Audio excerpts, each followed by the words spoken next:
What's up, my fellow noise combers? It's Duelist here with another video for you guys. This one's a video review of the recent Yu-Gi-Oh game that came out about 2 days ago. This is a Xbox One and PlayStation 4 exclusive, and it plays pretty nicely. If you played the 360 or PS3 versions of Yu-Gi-Oh! Millennium Duels and 5 Decades of Duel, it's pretty much the same game, only with updated cards, updated graphics, the ability to use actual characters from the show as your avatar picture, and things of that sort. The ban list has been updated, of course, but the only exception of this year's game is you can use banned cards in player matches, but you cannot use them in ranked matches, which is somewhat smart and unsmart because there are people that have 3 mirror forces and things like that in their decks that they're not supposed to have. Anyway, I have a good time playing the game. Also, the addition of this year is they add the story mode where you can duel from all of the duels in the series, the major duels that is.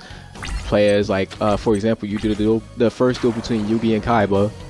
They even go as far back to having the duel between Yugi and Joey back when they were in school, when Yugi was teaching Joey how to play duel monsters.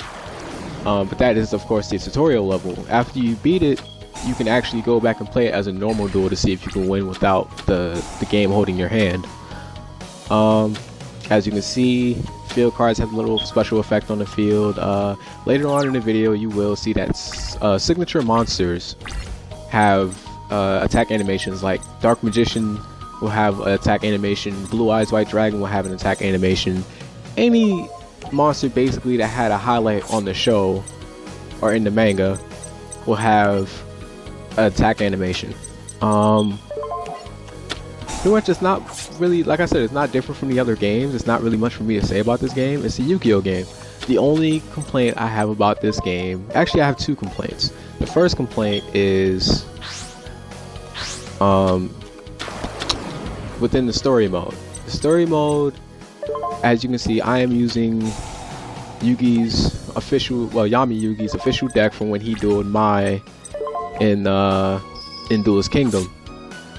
The catch is, a lot of times they'll give you the wrong, like they give you a bad hand, and as you can see, I have 2 Blackluster Rituals in my hand.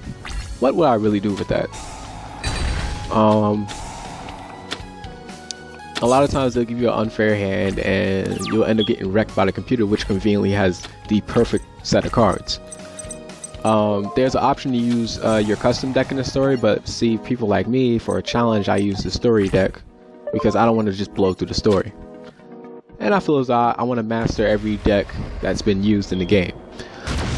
My other complaint, which has slipped my mind for some... my other complaint is the fact that this year they took out the tag duels. I don't know if they're going to add it back in the update or something, but I'm guessing due to the recent complaints of the previous games where the tag partner would screw over their teammate with certain summons and things like that, or you have the person that has a god card like Obelisk and wants to summon him so badly that he's willing to sacrifice his teammates' cards and things like that. I guess that's why they took it out, I suppose, but pretty much it's the same game. The music isn't really noteworthy. It's a little relaxing music to keep you playing. My advice is to go and download the Yu-Gi-Oh! Soundtrack, Music to Duel by, I believe that's the name of the soundtrack, and just play that while you duel, or find some other music to duel by. That's my whole thing about it. As far as everything else goes, it's a good game. It's Yu-Gi-Oh! If you have an Xbox One or PlayStation 4, go and buy it. It's only $20. There are added DLC which give additional story duels, but it's like little add-on duels, and the main purpose of the DLC is to add additional cards, to my knowledge.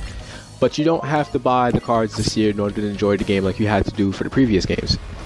The unlock system of this game is actually fun.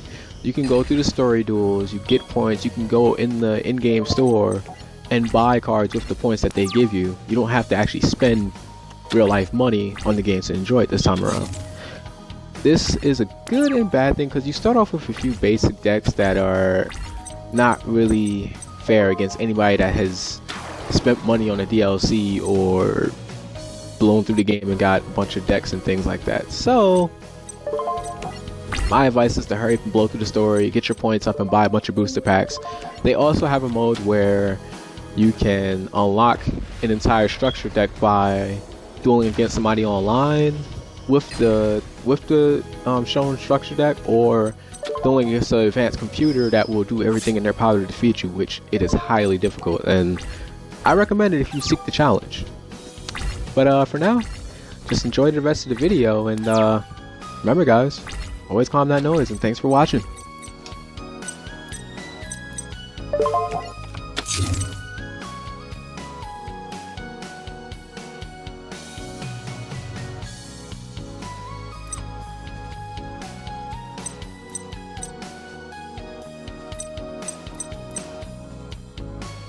You